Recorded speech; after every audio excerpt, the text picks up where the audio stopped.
900 fragments, 25 rotations, nearly 2.5 years in the making. Is she actually worth the wait? Let's find out.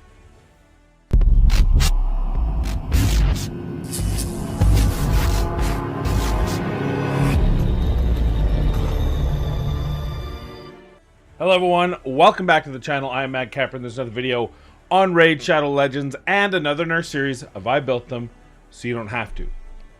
So, as we said at the top, we are talking about a 900 fragment champion. How is that possible, you ask? How could you need 900 fragments to make a champion? Well, you don't, but you have to get through 8 other champions to get to today's video. The final of the rotation of the Doom Tower, the last fragment champion. This is the epic Dark Elf champion, Fragment.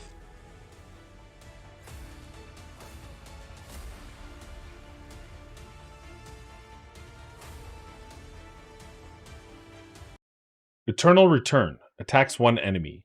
Places a Revive on Death buff on this champion for 2 turns. Lordly Might. Places a 25% strengthen buff and a shield buff equal to 20% of this champion's max HP on all allies for 2 turns. Great Pillar. Passive. Increases the value of all shield buffs on all allies by 15% while this champion is alive.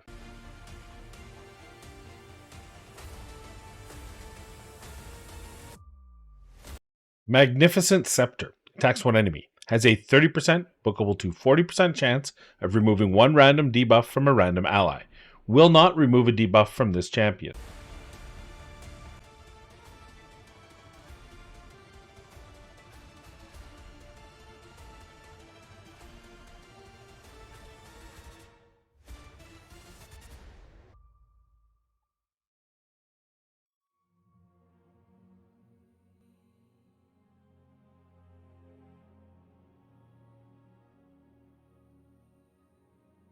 Well, she's not exactly a barn burner in the damage department, but she's not meant to be.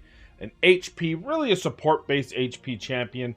Not going to bring a lot of damage to the fight, but what she is going to do is bring a lot of survivability. Let's take a look at her kit again, just as a reminder. The biggest thing here, which is a great opportunity to use, increases the value of all shield buffs on all allies by 15% while this champion is alive.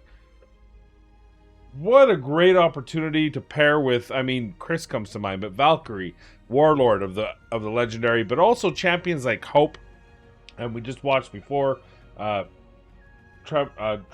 was his name? Trebor. Any champion who brings a shield in, right? You'll take a look at, Tregor. I don't know why Trebor. Tregor, who does put a shield equal to 20%. Well, the value of that is going to be increased by 15%. Now, keep in mind, it's the value of the shield. So if he's making a 20,000 shield, it's actually going to be another, 3,000 on top of that. So it's not a crazy number. It sounds a lot better. It should be additive, but it's not. And then, of course, you have her own shield, as well as a strengthen on this champion. And of this champion's max HP on all allies. You have the Revive on Death on a 3-turn cooldown on a single target attack, and then it has a chance of removing one random debuff from a random ally. Will not remove a debuff from this champion. So that's her whole kit. How do we build her out? Let's take a look at her masteries. We brought, I thought, you know, and I tried, and unfortunately it didn't really work the way I wanted to, but I think you could, if you needed to, use her in the Hydra.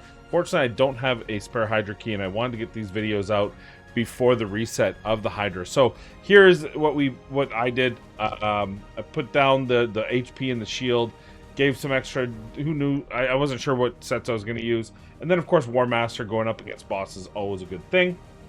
And then, of course, her total stats came out to be 82,637 HP, 38911 defense, 437 resistance, and 224 speed. And I'd want to push that up to 450 resistance. And that's for a brutal Hydra to get that Mischief Head, the target. The reason why the Mischief could be the target, Fragment could be the target for Mischief, is because this Revive and Death is on this champion, which does mean you've got an extra buff on this champion. So that makes her actually a really good supplementary or support champion in the Hydra. I would want that in conjunction with some kind of HP shield champion. I think the two of them together would work really well. Having her there bolster those shields a little bit. Plus, of course, her own ability to put shields up and you can, stagger them. Plus, the strengthen is always good in the Hydra. It helps reduce the damage coming from the head of Wrath.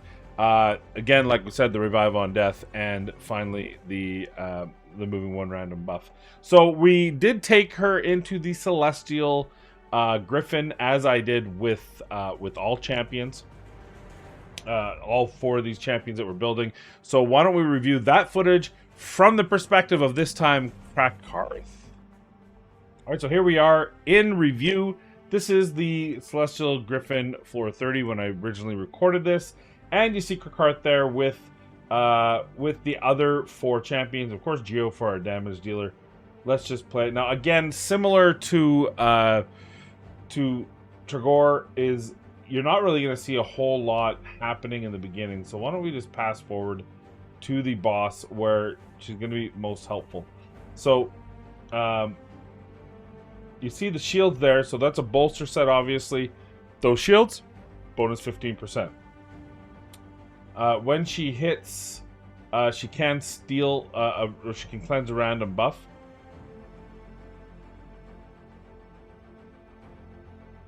Yeah, get them hits.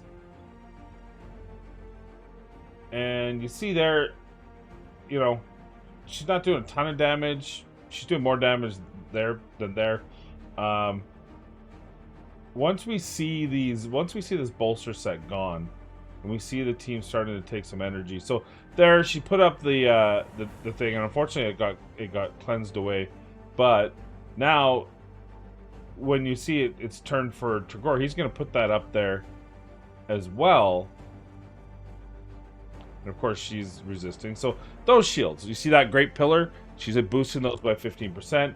She's able to put this Revive on Death on herself. And again, she's just making it so no one can get killed. That's really her job here. You could even take her out of the offense tree and put her in that bulwark. Give her bulwark. Give her selfless defender, because she is able to do high defense and high HP. I did put her at about 4k defense with 80k HP. You could just boast. You could go either way, right? It's a kind of a her effective health depends on her defense. So you could give her more HP and less defense. That'd be fine. Just whatever it is to make her the most survivable you can.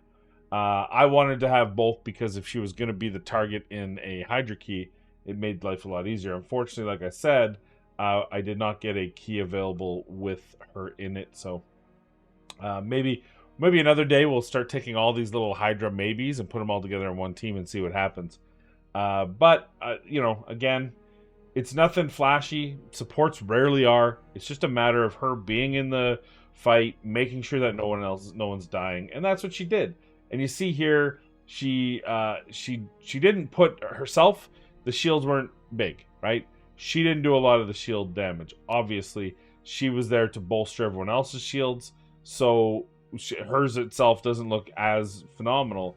And of course, Tregor is doing all the healing. She did a little bit of damage, not bad. Actually, nearly as much as Adressia, so not too bad with those War Master procs on top of it. But just a solid champ to let you survive.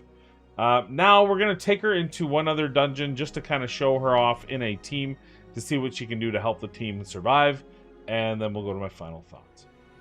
All right, why not? Why not? We're gonna bring her into this team. On the should I officially put her in? I think so it doesn't mess up. Right. Let's do that. Let's make this all good. So the first round of her,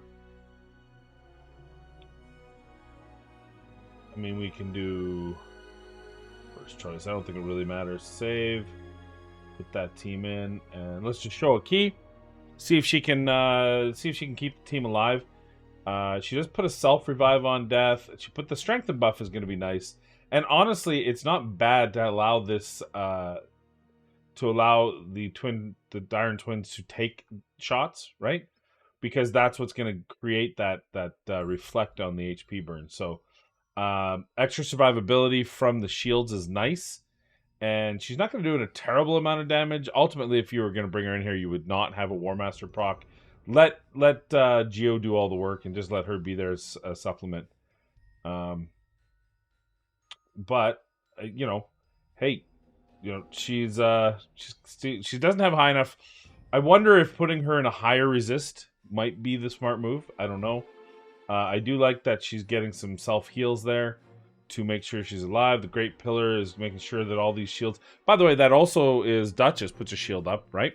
That's going to give her the extra 15%. Again, not a huge amount, but it's everything. Everything helps, and she's going to put a revive on death on herself, which means that there's that extra component of survivability in this fight where quite often people die. So we'll see what happens here. We got unlucky on the cleanse here. There's the HP burn again. That's what we like to see. And his big boosting turn meter. As always, the big turn is the next cleanse, whether or not he pushes through that cleanse or not, which he did. So we should be more than fine, honestly. And it's going to be, what, a minute and a half, 2-minute run. I'm okay with that.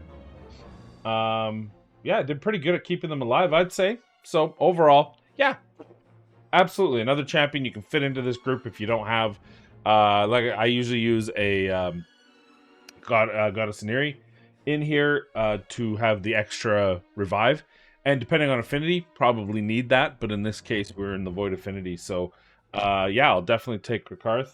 Have no problems with that being the case. Lots of shields, kept people alive, got some heals. Why not? Good champion overall, and an easy champion to put in this. So why don't we go to final thoughts? Look, my final thoughts on Krakarth. Let's first of all just take all things out, all factors out, and just talk about her as a champion. She's a solid champion that's going to help you survive. She's got loads of HP to start with, and really good starting defense for an HP champion too. Gives you some real versatility in how you build this champion out to be a bulwark champion, selfless defender, really good on this champion. She's going to improve your shields. She's going to give you that strength, and that's really good in places like the Hydra. But anywhere, she just makes your team stronger with the shields, self-revive on death. So like I said, that selfless defender and bulwark, even better because she can soak up the damage. Guardian set, anywhere that she can take on the damage is perfectly fine. This is just an added bonus of possibly removing a debuff from a random ally. And so yeah, fine. But she is, if you're an established account, just about 2.5 years in the making. Like, I just got her, and I mean, I missed maybe 30 days total on Doom Tower Normal when I just forgot to do it or didn't. I decided not to. So, I mean, she looks kind of cool, but I think this kit is pretty underwhelming for a champion that you have to wait this long to achieve. And that is the biggest problem with all the Doom Tower champions. And I think, honestly, they didn't even realize it. The only reason that they got rid of the Doom Tower Fragment champions is they were tired of making new champions. They were exhausted on it. Maybe they did realize that people didn't care. They had to make champions worthwhile, and they really didn't. Most of the time, it missed. There's a few notable examples that when you get them on your team, yeah, they can be worthwhile. But not so much so, especially the further down you got. And this is 900 fragments later. This is not a 900 fragment champion. This champion should have been a top 5 epic in the game, given how difficult and how time consuming it is to achieve this champion. And I know that Plarium's not going to do that. I know they're not going to value our time. They've proven it for 4 years, and they're going to keep proving it. They don't care about our time, so why would they celebrate the investment? You may think, well, there are certain, Arbiter,